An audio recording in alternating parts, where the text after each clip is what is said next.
வணக்கம். இது எஃப்னா தமிழ் டிவியின் இலங்கையின் இன்றைய காலை செய்திகள். தமிழீழ விடுதலை புலிகளின் பெண் கரும்புலியை நேரில் கண்ட அதிர்ச்சியில் 2 வாரம் தூங்கவில்லை என்று குறிப்பிட்டிருக்கின்றார் மைத்திரி.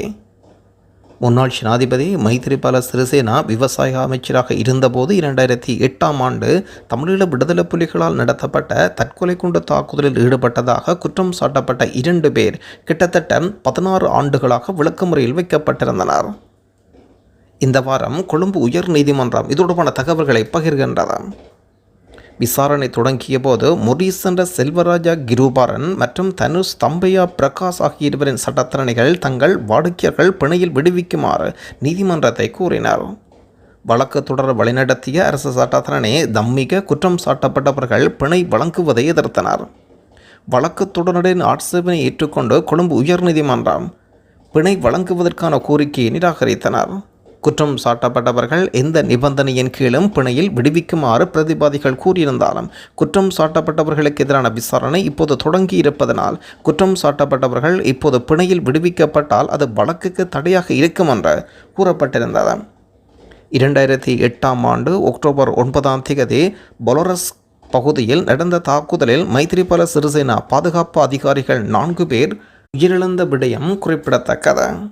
சண்முகராசா கஜாலனி என்று அடையாளம் காணப்பட்ட தற்கொலை குண்டுதாரி சிறிசேனாவை கொலை செய்யும் நோக்கில் தாக்குதலை நடத்த உதவியதாகவும் உடந்தையாக செயல்பட்டதாகவும் 17 குற்றச்சாட்டுகளின் கீழ் 2 தமிழீழ விடுதலை புலி உறுப்பினர்கள் மீது குற்றம் சாட்டப்பட்டிருந்தது. சாட்சியமளிக்க வந்த முன்னாள் ஜனாதிபதி சிறிசேனா இந்த சம்பவத்தில் மிகவும் அதிர்ச்சியடைந்ததாகவும் அதன் பிறகு சுமார் 2 வருடங்கள் தாம் நித்திரை கொள்ளவில்லை என்றும் நீதிமன்றத்தில் தெரிவித்திருக்கிறார். சம்பவம் குறித்து எந்த காவல்துறை அதிகாரியும் தனது வாக்குமூலத்தை பதிவு செய்யவில்லை என்றும் சிறிசேனா குற்றம் சுமத்தியிருந்தார். தாக்குதலை நினைவு கூர்ந்த முன்னாள் ஜனாதிபதி மொபைல் போனில் யார் ஒருவர் சொல்வதை கேட்டுக்கொண்டிருந்த ஒரு தமிழீழ விடுதலை புலிகளின் பெண் உறுப்பினர் தங்கள் வாகனத்தை நோக்கி வேகமாக நடந்து வருவதை கவனித்தேன். பின்னர் ஓட்டுநர் வேகமாக ஓட்டிச் சென்றதாக கூறினார். ஓட்டுநரின் விரைவான செயல்களால் குண்டுதாரி தனது வாகனத்தை இடமறிக்க முடியவில்லை. தமக்கு பின்னால் 2 காப்பு வாகனத்தை மோதி வெடிபொருள் வெடிக்கச் செய்ததாக முன்னாள் ஜனாதிபதி கூறியிருந்தார். இந்த சம்பவம் 2008ஆம் ஆண்டு நடந்தாலும் 2024ஆம் ஆண்டு அவர்களுக்கு எதிராக குற்றப்பத்திரிகை கொடுக்கப்பட்டிருக்கிறது. இந்த வாரம் விசாரணை தொடங்கியிருக்கின்றது. வழக்கின் மேலதிக விசாரணைகள் செப்டம்பர் 1ஆம் தேதி ஒத்திவைக்கப்படுகின்றது. சர்வதேச நாணய நிதியம் தொடர்பில் டனில் வெளியிட்டிருக்கும் விசேட அறிவித்தலான்றோ. சர்வதேச நாணய நிதியம் இலங்கையை விட்டு வெளியேறும் அபாயம் இருப்பதாக முன்னாள் ஜனாதிபதி ரணில் விக்ரமசிங்கே அறிவிக்கின்றார். மின்சார கட்ட மறுசீரமைப்பு தொடர்பான அறிவித்தலை மார்ச் 31ஆம் தேதிக்குள் நிறைவு செய்யுமாறு சர்வதேச நாணய நிதியம் அரசாங்கத்துக்கு அறிவித்திருந்தாலும் அந்த திட்டத்தை செயல்படுத்த தவறியமே சிக்கலாக இருக்கின்றது. நீடிக்கப்பட்ட கடன் வசதியின் கீழ் 5வது தவணையாக $344 மில்லியன் ஏப்ரல் தொடக்கம் 2 வாரங்களில் கிடைக்கும் என்று எதிர்பார்க்கப்பட்டது. எனினும் சர்வதேச நாணய நிதியம் சமர்ப்பித்த திட்டங்களை செயல்படுத்துவதில் தொடர்ந்து தாமதம் ஏற்படுத்துவதனால் அந்த தொகை வழங்குவதை தாமதப்படுத்துகின்றனர். மின்சார கட்ட மறுசீரமைப்பு தொடர்பாக இறுதி அறிக்கை இன்னும் சமர்ப்பிக்கப்படாத காரணத்தினால் $344 மில்லியன் பெறுவதற்கு சர்வதேச நாணய நிதியத்தின் நிர்வாக குழுவிடம் ஒப்புதல் பெறுவதற்கு நேரம் எடுக்கும். இந்த பிரச்சினை காரணமாக உலக வங்கி ஆசிய அபிவிருத்தி வங்கி நிதி ஒதுக்கீடு ஆபத்தில் இருக்கிறது. தொழிலாளர் அமைச்சரும் பொருளாதார மேம்பாட்டு பிரதி அமைச்சருமான ஏர்ந்த பெர்னாண்டோ சமீபத்தில் அரசாங்க தகவல் திணைக்களத்தில் ஊடக சந்திப்பை நடத்தும் போது ஜூன் மாதத்துக்குள் மின்சார கட்டண விடயங்கள் தொடர்பில் சில சிக்கல்கள் தீர்க்கப்பட்டு விட்டதாகவும் பொருத்தமான முறையில் முன்னேறுவது குறித்து சர்வதேச நாணய நிதியத்துக்கு அறிவிக்கப்பட்டதாகவும் தெரிவித்திருந்த விடயம் குறிப்பிடத்தக்கது. மின்சார கட்டணங்கள் அதிகரிக்கின்றது உறுதியாக அறிவித்த ஜனாதிபதி. எதிர்வரும் ஜூலை மாதம் மின்கட்டணம் திருத்தம் செய்யப்படும் என்றும் குறைந்தபட்ச அளவில் மின்கட்டணம் அதிகரிக்கப்படலாம் என்றும் ஜனாதிபதி அனுர்குமார் திசாநாயக்க அறிவிக்கின்றார்.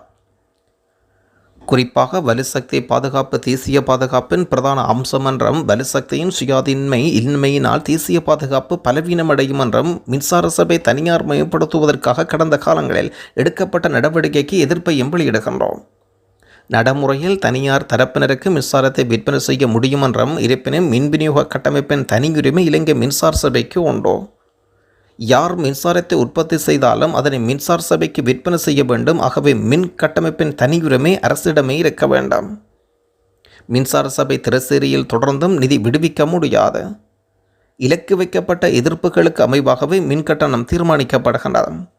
வருடத்தில் 2 முறை மின்கட்டணம் திருத்தம் செய்யப்படுவதாகவும் கடந்த ஜனவரி மாதம் மின்கட்டணம் குறைக்கப்பட்டிருந்தது.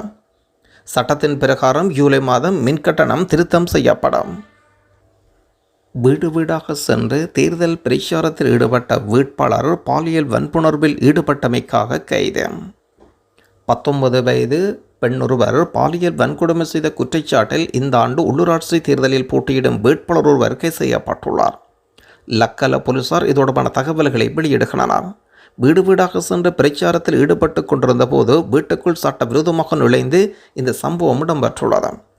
அரசியல் கட்சி ஒன்றிலிருந்து லக்பல பிரசபைக்கு போட்டியிடும் வேட்பாளர் ஒருவர் சந்தேகத்தின் பேரில் கைது செய்யப்பட்டுள்ளார். தேர்தல் பிரச்சாரம் முடிவடைவதற்கு சில மணி நேரங்களுக்கு முன்பு வீடு வீடாக சென்று வாக்கு சேகரிக்கும் பிரச்சாரத்தில் ஈடுபட்ட போது இந்த சம்பவம் இடம்பெற்றுள்ளது. லொக்குப்பெட்டி நாட்டுக்கு அழைத்து வரப்பட்டுள்ளார். கிளப் வசந்த் படுகொலையுடன் தொடர்புடைய பிரதான சந்தேக நபரான ஒழுங்கமைக்கப்பட்ட குற்றவாளியாக கருதப்படும் லொக்குப்பெட்டி என்று அழைக்கப்படும் சுஜீவ குமார நாட்டுக்கு அழைத்து வரப்பட்டுள்ளார். சந்தேக நபர் குற்றப்புலனாய்வு திணைக்களத்தின் அதிகாரிகளினால் துபாய் நாட்டிலிருந்து விமானம் மூலம் இன்று காலை 7:43 அளவில் நாட்டுக்கு அழைத்து வரப்பட்டதாக அறிய முடிகின்றது. லொக்குப்பட்டி என்ற இந்த சந்தேக நபர் பொலரஸில் வைத்து அண்மையில் கைது செய்யப்பட்டிருந்த விடயம் குறிப்பிடத்தக்கது. இந்தியாவின் காஷ்மீர் பகுதியின் பஹல்காம் தாக்குதலுடன் தொடர்புடையவர்கள் என்று சந்தேகிக்கப்படும் 6 பேர் நாட்டுக்கு வந்துள்ளதாக இந்திய அதிகாரிகளிடமிருந்து கிடைத்த தகவலை தொடர்ந்து இன்றைய தினம் கட்டுநாயக்க விமான நிலையத்தில் விசேட சோதனைகள் நடைபெற்றிருக்கின்றன.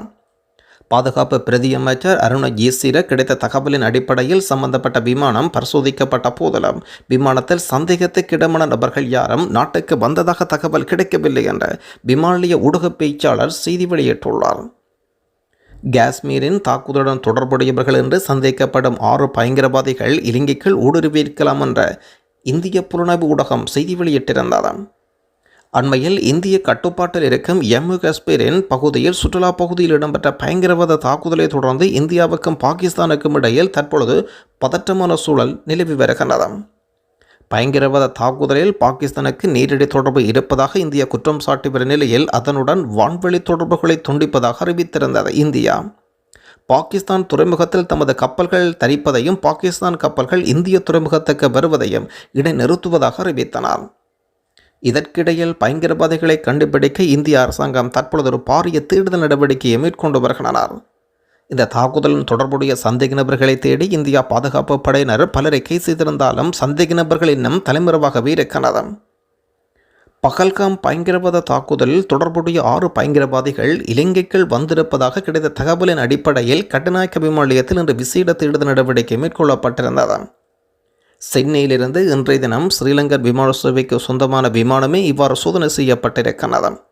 குறித்த விமானத்தில் பயங்கரவாத தாக்குதலில் ஈடுபட்ட சந்தேக நபர்கள் வந்திருப்பதாகவும் சென்னை விமான போக்குவரத்து கட்டுப்பாட்டு அதிகாரிகளிடமிருந்து கட்டுநாயக்க விமான நிலைய அதிகாரிகளுக்கு தகவல் கிடைத்தது. இந்த விமானம் சென்னையிலிருந்து இலங்கைக்கு புறப்பட்டு சிங்கப்பூருக்கு திரும்பிக் கொண்டிருந்ததாகவும் இலங்கை விமானப்படை அதிகாரிகள் தெரிவித்தனர். கிடைத்த தகவல்களின் அடிப்படையில் விமானப்படை வெடிகுண்டு செயலிழப்பு பிரிவு அதிகாரிகளும் குறித்த விமானத்தை சோதனையிட்டனர்.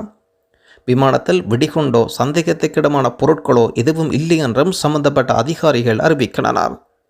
இதுகுறித்து பாதுகாப்பு பிரதியமைச்சர் அருண ஜேசிர கிடைத்த தகவலின் அடிப்படையில் சம்பந்தப்பட்ட விமானம் பரிசோதிக்கப்பட்ட போதிலும் அந்த விமானத்தில் சந்தேகத்துக்கிடமான நபர்கள் யாரும் நாட்டுக்கு வந்ததாக இந்த தகவலும் கிடைக்கவில்லை என்று கூறப்பட்டிருக்கின்றது. இதேபோன்றுதான் ஈஸ்டர் தாக்குதல் நடைபெறுவதற்கு 2 நாட்களுக்கு முன்பாக இந்திய புலனாய்வு ஊடகம் இதோடுமான தகவல்களை இலங்கை அரசாங்கத்துக்கு வழங்கியிருந்த விடயமும் குறிப்பிடத்தக்கது. வியட்நாம் நோக்கி பறந்தார் ஜனாதிபதி. வியட்நாம் ஜனாதிபதியின் அழைப்பின் பேரில் ஜனாதிபதி அனுர்குமார் திசாநாயக்கா இன்றைய தினம் வியட்நாமுக்கு அரச விஜயம் ஒன்றை மேற்கொண்டிருந்தார். வியட்நாம் இலங்கைக்கு இடையில் ராஜேந்திர உறவுகளின் 55வது ஆண்டை நிறைவு குறிக்கும் வகையில் இடம்பெறும் ஜனாதிபதியின் இந்த வியட்நாம் அரச விஜயம் 2 நாடுகளுக்கிடையில் வலுவான உறவுகளை மேலும் வலுப்படுத்தும் என்று எதிர்பார்க்கப்படுகின்றது. பயங்கரவாத தடை சட்டத்துக்கு எதிராக போராடியவர்கள் நாம் நிச்சயம் அதை நீக்குவோம். பயங்கரவாத தடை சட்டத்துக்கு எதிராக எல்லா வழிகளிலும் போராடியவர்கள் நாங்கள். எனவே அந்த சட்டத்தை நிச்சயம் நீக்குவோம். ஐரோப்பிய ஒன்றிய குழுவிடம் இதோடபில் எடுத்துரைக்கப்பட்டிருக்கிறது. எமது நீண்டகால எதிர்பார்ப்புகளும் ஐரோப்பிய ஒன்றியம் முன்வைக்கும் கருத்துக்களும் சமாந்தர முடிவுவராக இருக்கின்றது. நான் ஐரோப்பிய ஒன்றிய தூதுக்குழுவிடம் சுட்டிக்காட்டியிருக்கின்றேன். நன்றி.